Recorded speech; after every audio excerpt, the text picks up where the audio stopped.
ధర్మవరంలో గతంలో ఎప్పుడూ లేని విధంగా ఒక కొత్త సాంప్రదాయాన్ని, ఒక కొత్త రకమైన రాజకీయ పోకడ, రాజకీయాలు, దౌర్జన్యాలు మనం చూస్తున్నాం. ధర్మవరం నియోజకవర్గం చాలా సెన్సిటివ్ ఫ్యాక్షన్ ప్రాంతంగా గుర్తింపు. కాబట్టి చాలామంది ఐపీఎస్ని ఇక్కడ డైరెక్ట్గా పోస్టింగ్స్కి వేసేవాళ్ళు. మొదట వాళ్ళ పోస్టింగ్ ఏదైనా ఉందంటే అది ధర్మవరం. ఇప్పుడున్న డీజీపీ ద్వారకా తిరుమలరావు గారు కూడా ఇక్కడ మన ధర్మవరంలో ఏఎస్పీగా వర్క్ చేసిన సందర్భం చూసినాం. క్రమేణా 94 నుంచి కూడా ఫ్యాక్షన్ ప్రభావంతో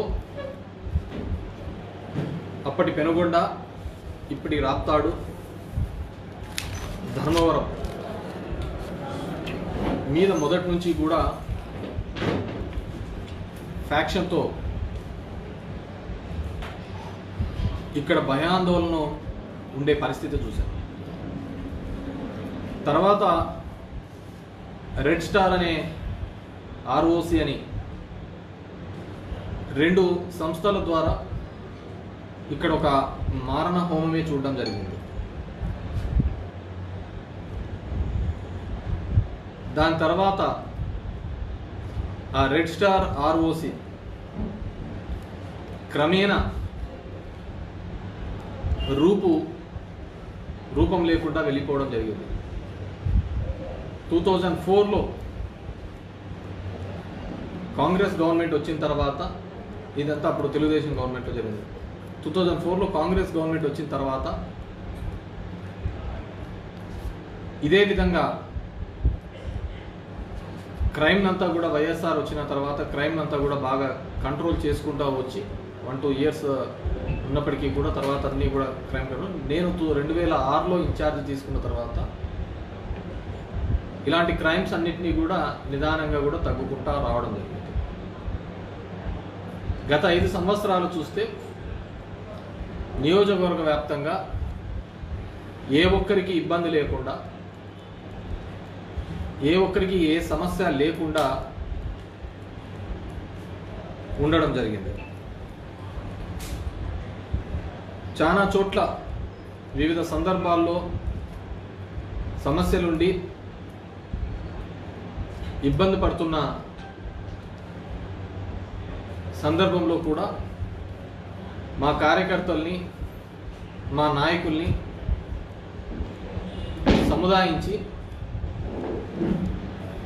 మనం లాంగ్ రన్ పాలిటిక్స్ చేయాలి అంటే ఈ ఫ్యాక్షన్ భూతాలకు, ఈ గొడవలకు దూరంగా ఉండాలి అనే విధంగా ముందుకు పోవడం జరిగింది.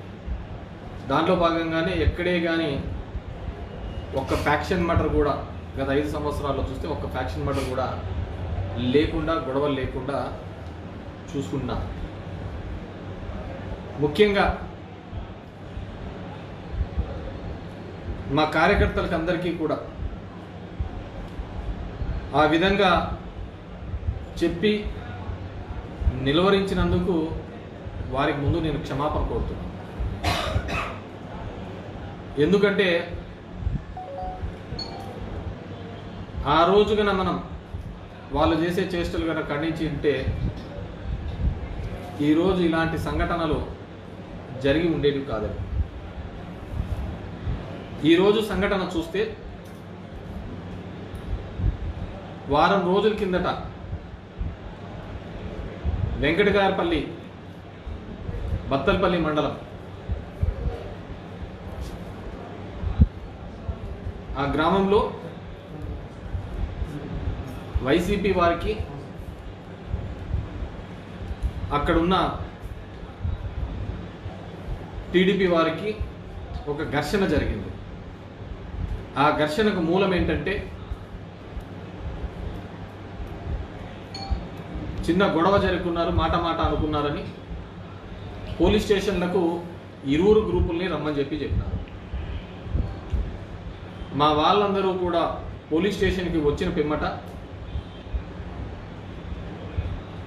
మా పోలీస్ స్టేషన్లోకి వచ్చిన తర్వాత వాళ్ళ మీద బయట ఊరు వ్యక్తులు వచ్చి దాడి చేయడం జరిగింది. దాడి చేస్తే ఎక్కడైనా కానీ ఆ ఊర్లో వాళ్ళ మీద బయట ఊరోళ్ళు వచ్చినప్పుడు ఆ బయట ఊరోళ్ళ మీద ఇంటి మీదకి దాడి అనే కేసు కింద వాళ్ళను అరెస్ట్ చేయాలి. ఆ విధంగా కాకుండా వాళ్ళ ఇంటి మీదకి దాడికి వచ్చినప్పుడు జరిగిన తోపులాటలో ఒకరికి దెబ్బ తగిలిందనే ఉద్దేశంతో మా వాళ్ళను అటెంప్ట్ మర్డర్ కేసు పెట్టి ఇక్కడ వేరే ఊరు వాళ్ళు అనంతపూర్ నుంచి ఇంకో ఊరు నుంచి మా వాళ్ళ మీదకి వచ్చినారు. వాళ్ళ ఇంటి మీదకి వస్తే అటెంప్ట్ మర్డర్ పెట్టి వాళ్ళను ధర్మవరం సబ్ జైల్లో రిమాండ్కి పంపించడం జరిగింది. వాళ్ళు ధర్మవరం సబ్ జైల్లో రిమాండ్ కూడా విషయం నాకు తెలుసుకొని ఈరోజు ఉదయం మధ్యాహ్నం 3 గంటలకు నేను ఎవరైతే ఉన్నారో వాళ్ళను కలవడానికి ములాఖాత్ తీసుకోవడం జరిగింది. ఆ ములాఖాత్ పోయే సందర్భంలో మా లీడరు ఒకతను, ఆ కార్యకర్త ఒకతను కొత్తగా ఎర్టిగా కారు కొన్నాడు. ప్రవీణ్ నాయక్ అని పిల్లోడు. అన్న కొత్త కారు కొన్నా అన్న, నిన్ననే హైదరాబాద్ నుంచి డెలివరీ తీసుకొని వచ్చిన అన్న, మీరు డ్రైవ్ చేయాలన్నా అంటే నేను ఆ కార్ తీసుకొని ముందు డ్రైవ్ చేసుకుంటూ వెళ్ళాను. నా సొంత కారు, నా డ్రైవరు వీళ్ళు వెనకలు వస్తున్న సందర్భం నేను అట్టిగా కార్ జైలు దగ్గరకి వెళ్తే అది రైట్ సైడ్ ఉంటుంది, నేను లెఫ్ట్ సైడ్ నుంచి వచ్చి యూటర్న్ తీసుకొని దాంట్లోకి సబ్ జైల్లోకి వెళ్ళాలి. నేను నా కార్ తీసుకొని లోపలికి వెళ్ళాను. మిగతా కార్లన్నీ అలౌ చేయరు కాబట్టి అవన్నీ కూడా బయటికి యూటర్న్ తీసుకొని బయట పెట్టే క్రమం చేశాను. ఆ బయట పెట్టే క్రమంలో మా వాళ్ళు యూటర్న్ చేసుకునే సందర్భంలో ముందర నుంచి బస్సు వస్తుంది కాబట్టి ఆ యూటర్న్ దగ్గర ఆ వెహికల్ నిలబడినారు. ఆ వెహికల్ నిలబడితే ఆ వెహికల్కి సంబంధించి కొంతమంది నాన్ లోకల్స్, ఇక్కడ ఉన్న వాళ్ళు కాదు, ఇక్కడ సత్య తరపున వ్యవహారాలు చూస్తారట, వాళ్ళు నానా దుర్భాషలాడి ఆ డ్రైవర్ మీదకి అటాక్ చేయడానికి రావడం జరిగింది. ఆ అటాక్ చేస్తున్న సందర్భంలో ఉన్న వీడియో ఇది. పోలీసులు అక్కడ ఉండి, అతని పేరు ఇక్కడ ఉన్నారు భాష అనే అతను, ఇంకెవరో, వాళ్ళను నిలవరించకుండా వాళ్ళను ప్రోత్సహించిన పద్ధతితోనే కనపడుతూ ఉంటుంది.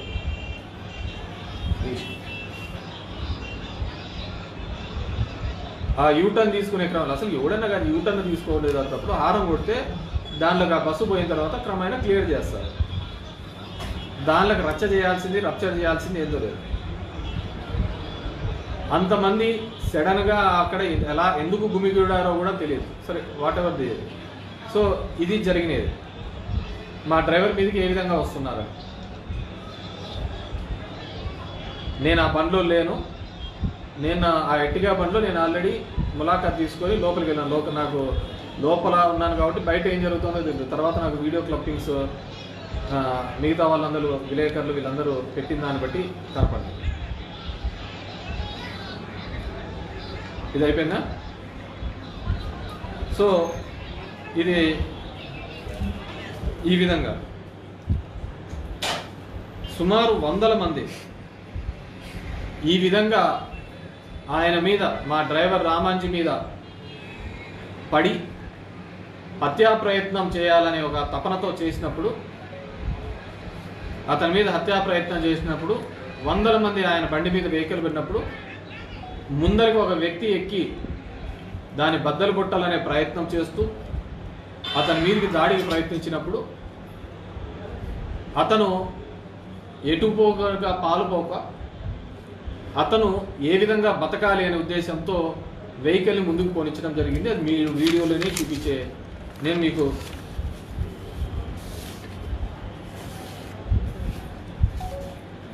వీడియోలోనే మీకు క్లియర్గా చూపించిన.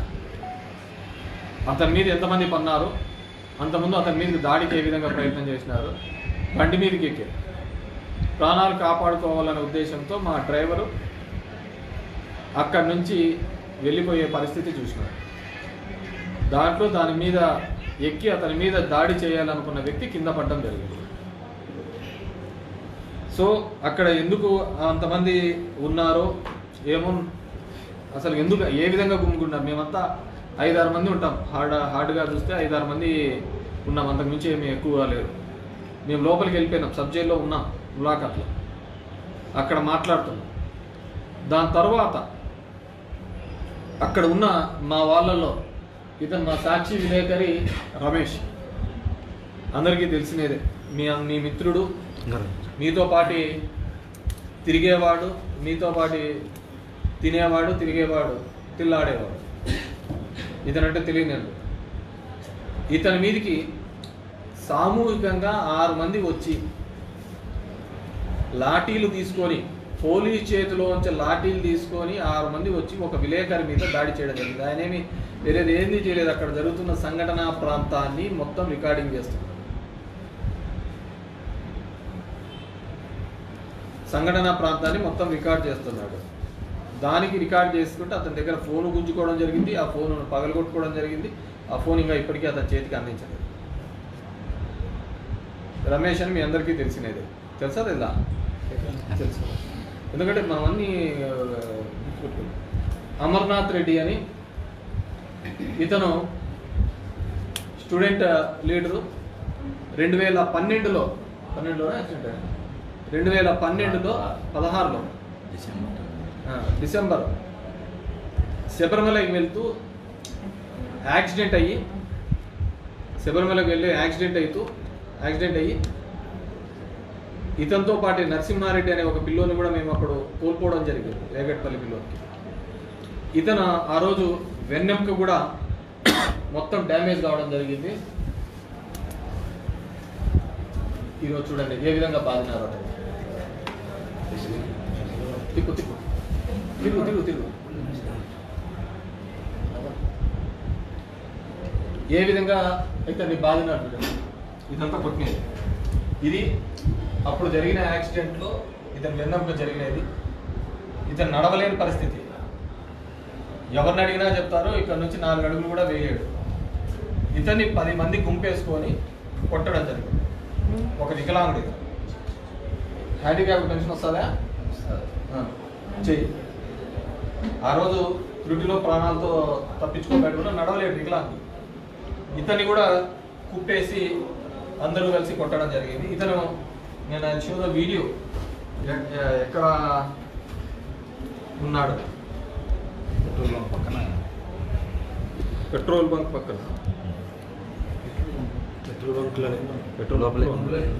లోపల దూరుకున్నా కూడా పెట్టలేదు. వీడియో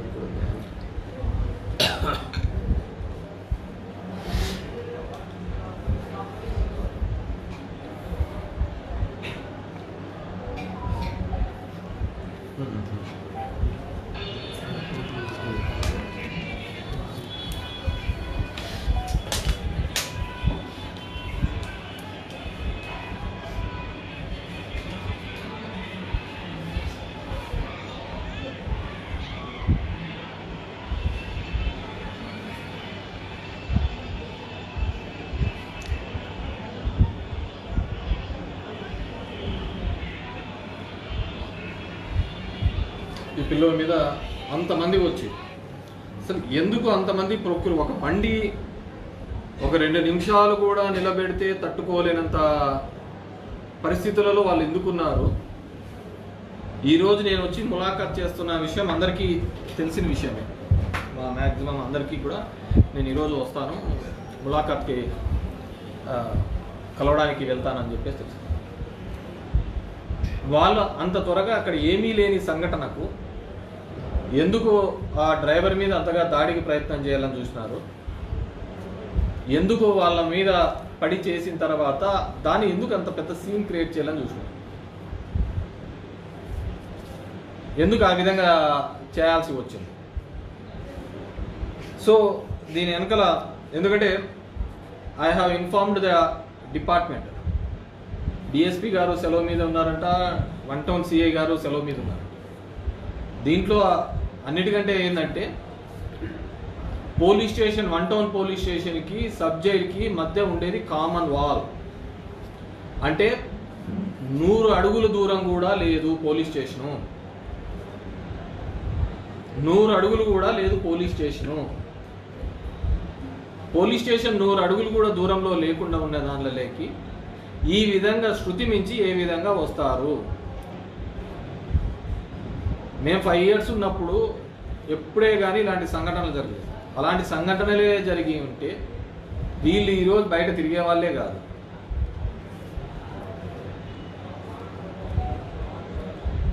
మనం ఏదైనా కానీ మంచి చేస్తే ఆ మంచి మళ్ళీ తిరిగి మనకు వస్తుందనే ఆలోచనతోనే పోయినంత. ఇలా షార్ట్ టర్మ్ పాలిటిక్స్ ఎప్పుడే కానీ చేయలేదు. 100 అడుగుల దూరంలో ఉన్నా కానీ అక్కడ దగ్గర ఒక 2-3 అవర్స్ ఈ విధంగా జరిగితే 2 అవర్స్ జరిగినా కానీ ఎందుకు ఇమ్మీడియట్గా పక్కన ఉన్న దానిలో స్టేషన్ నుంచి మేము రాలేకపోయినా. డిస్టిక్ హెడ్ క్వార్టర్స్ రావాలంటే 35 kilometers 40 minutesలో మొత్తం అంతా బెటాలియన్ రావచ్చు. అసలు పోలీసులు లాఠీ తీసుకొని ఏ విధంగా కొడుతున్నారు వాళ్ళను. ఒక విలేకరి చెప్తున్నాడు, వాళ్ళకు అసలుకు బండిలోకి 2 నిమిషాలు కూడా అవతల బస్సు వస్తుంది కాబట్టి దాంట్లో, ఎందుకంటే ముందే ఆడ విలేకరులు కూడా ఉన్నారు, బస్సు వస్తుంది కాబట్టి ఆడ నిలబెట్టడం, దానికి కూడా తట్టుకోలేరా, దానికి కూడా తట్టుకోలేరా. సో ఈ విధంగా వారి మీద దాడి చేయడం జరిగింది. కొంతమంది చూసినాం, జనసేన వాళ్ళు ప్రెస్ మీట్ పెట్టి బహిష్కరించాలి. డెఫినెట్గా అది ఎప్పుడో నిన్ను ఊరంతా ఇడిచిపెట్టి 2004లో ఎక్కడో దాక్కుంటే మా చిన్నాయనను వాళ్ళను పట్టుకొని నేనేదో ఊర్లో వచ్చి బతుకుంటానంటే ఫ్యాక్షన్ అనేది ఇక్కడ గ్రామాలలో ఉండకూడదు, అది మంచి సంస్కృతి కాదు, జరిగిపోయిన తరాలలో మళ్ళీ మనల్ని ఆ విధమైన భావంతో ఉండకూడదు అనే ఉద్దేశంతో వాళ్ళని తీసుకొని రావడం, వాళ్ళని బహిష్కరించారు. ఖచ్చితంగా టైం వస్తుంది. ఐఎమ్ గుడ్ ఇన్ మ్యాథమెటిక్స్, లెక్కల్లో నేను ప్రతిసారి ఎప్పుడు కూడా 90కి తగ్గలేదు. నాకు టైం ఎక్కువ దూరం ఉండదు. ఆ టైం ప్రకారం నా లెక్కలన్నీ కూడా సరి చేస్తా. ఇప్పుడు జరిగిన ఏ లెక్కాసారాలు ఉన్నాయో ప్రతి లెక్కాసారాను తెలియజేస్తా. కొత్త వాళ్ళు వస్తుంటారు, పోతుంటా అంటారు, కానీ డెఫినెట్గా ఇంతకుముందు చెప్పిన విధంగా మా లీడర్స్కి, మా కార్యకర్తల ముందు క్షమించాలని కోరుతున్నాను. ఈ 15 సంవత్సరాలుగా ఎక్కడే కానీ ఇంకా ఎందుకు ఆ భూతాల చుట్టూ తిరుగుతారు, ఆ గొడవల చుట్టూ అని చెప్పేసి వాళ్ళని చాలా కట్టడి చేయడం జరిగింది. మాటలు జోరైనాయి, చేతులు జోరైనాయి. నేను కూడా ప్రభుత్వం ఇచ్చిన హామీల మీద కానీ, ఇక్కడ గతంలో సత్య చేసిన హామీల మీద కానీ 1 సంవత్సరం వరకు సమయం ఇద్దామనే నేను అనుకున్నాను. ఆ సంవత్సరంలో ఉన్నా కానీ, ఎందుకంటే ఇక్కడ ఉన్న విషయాలు కూడా ఆయనకు తెలుసు కాబట్టి అవగాహన చేసుకొని అవన్నీ పరిష్కరించడానికి అడుగులు వేస్తాడేమో. కానీ వాటి మీద పరిష్కారం కంటే కూడా ఈ విధమైన గొడవలు ప్రోత్సహించడంలో ప్రోత్సహించే దాంట్లో గతంలో సమస్యలు వస్తా అంటే ఎమ్మెల్యేల దగ్గరికి వచ్చి చెప్పుకునే ఒక నేచర్ ఉండేది. ఇప్పుడంతా ఆ నేచర్ పోయింది. పిఏల చుట్టూ వాళ్ళ చుట్టూ తిరగాల్సిన కర్మ ఏర్పడింది మా ధర్మవరం ప్రజలకి. సరే, దానికి ఎవరేం చేయలేరు, అదే నచ్చిందేమో అనుకున్నాము. డెఫినెట్గా వీటి మీద చట్టపరంగా చర్యలు తీసుకుంటాం.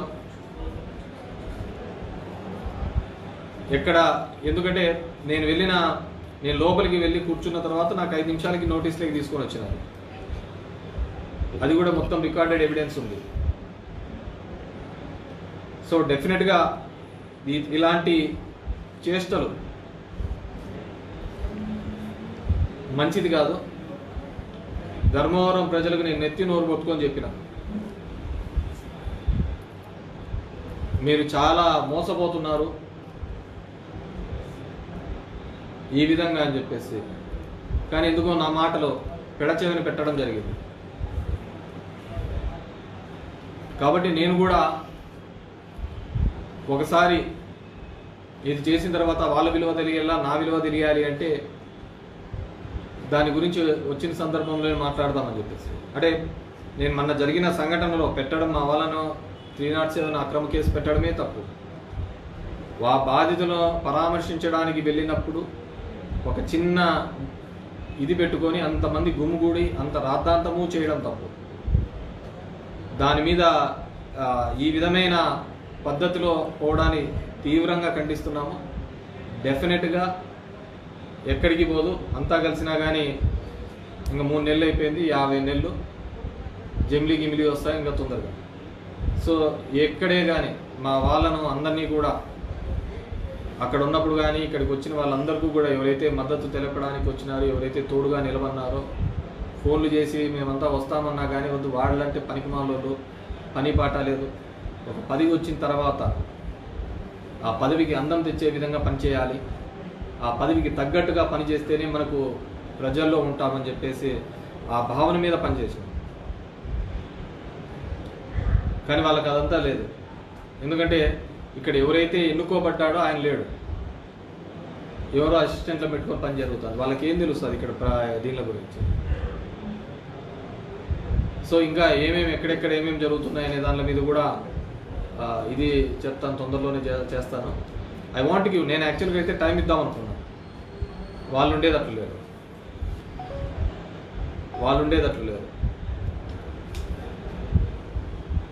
కాబట్టి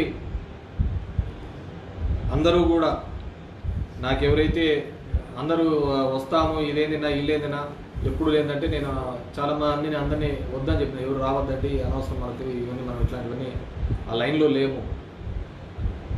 ఉనికి చాటుకొని ఒక ప్రయత్నంలో భాగంగా జరిగిందని నేను అనుకుంటున్నాను. ఉనికి కోసం తాపత్రయపడే విధంగా అని చెప్పేసి ఆ బండిలో మా డ్రైవర్ ఉన్నాడు, నేను లోపల ఉన్నాను. ఒక హారన్ కొట్టిన దానికి ఒక హారన్ కొడితే ఆ బండి యూటర్న్ తీసుకొని పక్కన నిలబెట్టే దానికి ఇంత రాద్దాంతం చేస్తారు.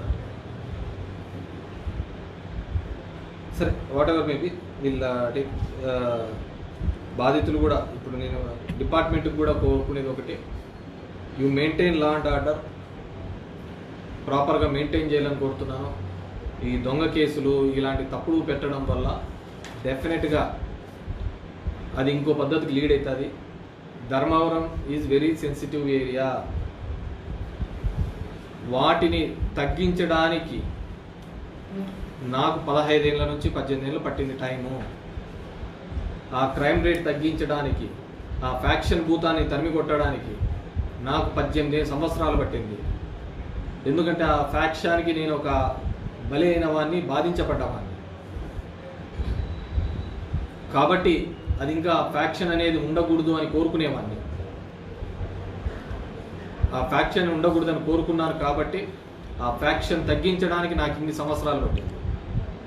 కాబట్టి లాస్ట్ 10 yearsలో ఒక్క గొడవ లేకోకుండా చేయడం జరిగింది, ఒక్క ఫ్యాక్షన్ మర్డర్ కూడా లేకుండా చేయడం జరిగింది. మా వాళ్ళు చెన్నారెడ్డి అనే అతని వ్యక్తిని చంపితే కూడా ఎటువంటి కక్ష సాధింపు చర్యలు లేకుండా చట్ట పరిధిలోనే వాళ్ళకు జీవితకాలం శిక్ష పడే విధంగా చేయడం జరిగింది. ఆ విధంగానే మేము మెయింటైన్ చేసుకుంటూ పోయినాం. కాబట్టి ధర్మవరంలో ఇప్పుడున్న చాలామంది ఐపీఎస్లు వాళ్ళ ఫస్ట్ పోస్టింగ్ ఈడే. ఇంతకుముందు అనుకున్న అంజనాసింహ కావచ్చు, తేజ్దీప్ కావచ్చు, ఇప్పుడున్న ద్వారకా తిరుమలరావు కావచ్చు, అకుల్ సబర్రావు కావచ్చు, మనీష్ కుమార్ సిన్హా కావచ్చు, రాజశేఖర్ బాబు కావచ్చు, n number of people. It's so sensitive,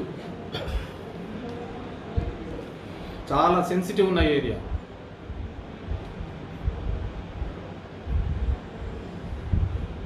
ఇక్కడ 10 రూపాయల దగ్గర నుంచి మర్డర్ చేసే వాళ్ళు ఉంటారు ఇంతకుముందు. ఈరోజు ఆ కాలం లేదు.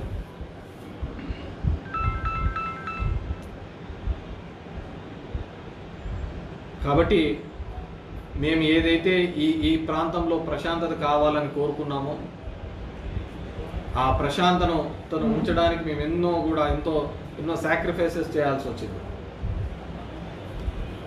ఎంతో కంట్రోల్గా ఉండాల్సిన పరిస్థితి వచ్చింది. ఈరోజు తెలిసి తెలియని చేష్టలతో, తెలిసి తెలియని పనులు చేయడం వల్ల డెఫినెట్గా ఈ ప్రాంతంలో మళ్ళీ ఆ ఫ్యాక్షన్ జీవం పోసుకునే పరిస్థితి రాకూడదని చెప్పేసి నేను కోరుతున్నాను. కాబట్టి యు బీ టఫ్, గట్టిగా వీటి మీద చర్యలు తీసుకునే విధంగా ఉండాలి అని చెప్పేసి పోలీసు అధికారులను వాళ్ళని కూడా కోరుతున్నాను. డోంట్ టేక్ చాలా లైట్గా తీసుకోవద్దండి. ఊరికనే ఉన్నాడు, వాళ్ళు చేసినారు, ఇది అని చెప్పేసి.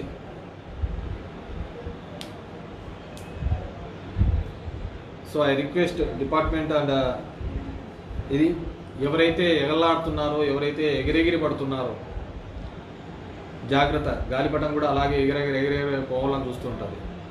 తాడు దిగితే ఎక్కడ పోతుందో తెలియదు, పట్టుకోవడానికి కూడా కనపడుతుంది.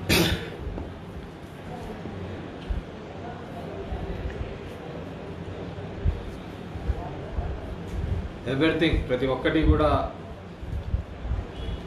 వాచ్ చేస్తున్నాం. జరుగుతున్నవి because we want to give time. Anything else? Thank you. Any questions? డెఫినెట్గా మా అమర్, రమేష్ వీళ్ళు ఇంకా ఒకరిద్దరు ఉన్నారు. వాళ్ళిద్దరు కూడా కంప్లైంట్ చేయడం జరుగుతుంది.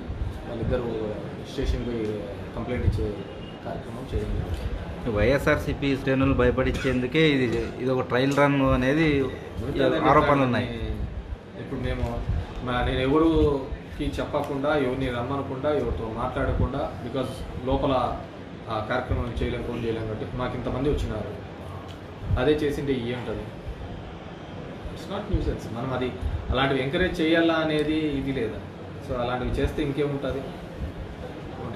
జరిగిన సంఘటన మినిస్టర్ స్పందించి ఎక్స్ట్రా పోస్ట్ పెట్టారు సార్. అంటే ఇది ఒరిజినల్ కేతిరెడ్డి నిజ స్వరూపము, ఆయన నిజంగా జైలు పోవాలంటే తొందరగానే పంపిస్తాము, అంతేగాని ఇటువంటి చర్యలు మంచిది కాదు అని నాకు పోస్ట్ పెట్టాను. దానికి మీరు అతనికి ఏం జరిగిందో అతనికి తెలిసి ఉండదని నేను అనుకుంటున్నాను. అతని భావన ఏంటంట నాకు అర్థం కావటం లేదు. సత్యభావన ఏంటంట, ఏమంట ఆ బండి గుద్దడం తప్పు, ఆ విధంగా డ్యామేజ్ చేయడం తప్పు అనేది ఆయన భావన అంతేనా? నేను అంత నీట్గా వీడియో చూపించాను కదా. ఒక 200 మంది ఒక వెహికల్ మీద పడితే, ఒక 200 మంది ఆ వెహికల్ని డ్యామేజ్, ఆ వ్యక్తి మీద చంపాలనే ప్రయత్నం చేస్తే ఆ వ్యక్తికి ఉన్న దారి ఏంది? అక్కడ నుంచి తప్పించుకోవడం తప్ప ఏంది ఉంటుంది? అదే విధంగా ఉంటుందా? ఎంతమంది ఉంటే అంతమంది వాళ్ళు చదువు చెప్పడానికే చూస్తున్నారు. నేను రికార్డెడ్ చూపించాను కదా. నిలవన్న బండిలోకి అంతమంది వచ్చి అంతమంది ఆ విధంగా చూచాడు. కేతిరెడ్డి నిజస్వరూపం చూపించాలనుకుంటున్నాడు, చూడాలనుకుంటున్నాడు, చూపిస్తాము. దానికి ఏముంటుంది? తప్పే ఉంటుంది. ఇంకా జైలు అంటావా? రాజకీయాల్లోకి వచ్చినప్పుడే మేము అన్ని తెగించే వచ్చినాయి. ఈ జైళ్ళకు దీనికేమి ఇదేమి. సరే, ఆ కార్యక్రమాలు కూడా చూస్తాం. అతనికి ఇది అసలు జరిగిన సందర్భం ఏందో దాని మీద విచారణ వ్యక్తం చేయకుండా, దాని మీద ఏదిరా మనకైనా సిగ్గన్నా ఉండాలా. నేను ఒక మంత్రి స్థాయిలో ఉండి నేను అక్కడ ఉన్నాను, నేను ఎక్కడి నుంచో వచ్చింటే నన్ను అక్కడ గెలిపించినారు. అలాంటిది ఒక బండి పెట్టుకొని ఆడ ఇది చేస్తారు. నేనంటే ఇది ఆడ వీడియో ఎవిడెన్స్ ఉన్నాయి కదా. వీడియో ఎవిడెన్స్ అన్నీ చూపిస్తాను కదా. మళ్ళీ ఏం దేవేంద్ర నీకు కూడా తెలుసు కదా, ఆయన ఎక్స్లో పోస్ట్ చేసినట్టే ఆయనకు వచ్చిన అవగాహన మేరకు ఉంటుంది. బేసిక్గా అవగాహన రాహిత్యం వేరు కదా, సమాచారం వేరు, దాన్ని అవగాహన చేసుకోవడం వేరు. ఇది ఉంటుంది. ఒక బండి మీద 100 మంది పడినారు, 100 మంది బండి మీద పడితే అతని మీద అంతకుముందే ఒక 10 నిమిషాలు ఆర్గ్యుమెంట్ జరుగుతున్న వీడియోస్ చూశారు. ఎందుకు ఆర్గ్యుమెంట్ చేస్తున్నాడు? బండిలో కూర్చున్న అతని మీద, మా డ్రైవర్ మీద ఎందుకు ఆర్గ్యుమెంట్ చేస్తున్నాడు? నేను ఉన్నానా, నేను లోపల ఉన్నాను. మరి ఎవరితో, డ్రైవర్తో ఆర్గ్యూ చేయాల్సిన అవసరం ఏమొచ్చింది? 200 మంది ఆర్గ్యూ చేస్తారా? ఒక బండి మీదకి వచ్చినప్పుడు అతనికి ప్రాణ సంకటం ఉన్నప్పుడు ఖచ్చితంగా ఇది చేస్తాడు. That's what he did. భవిష్యత్తులో ఇలాంటి దౌర్జన్యాలు మళ్ళీ పునరావృతం అయితే మీ రెస్పాన్స్ నేను చెప్పాను కదమ్మా, everything will take care. Anything విషయం తెలిసి ఇది చేసుకుంటా అంటే బాగుంటుంది. ఇంకా దాన్ని సమర్థించినాడంటే సత్య నిజంగా గ్రేటే అనుకోవాలి.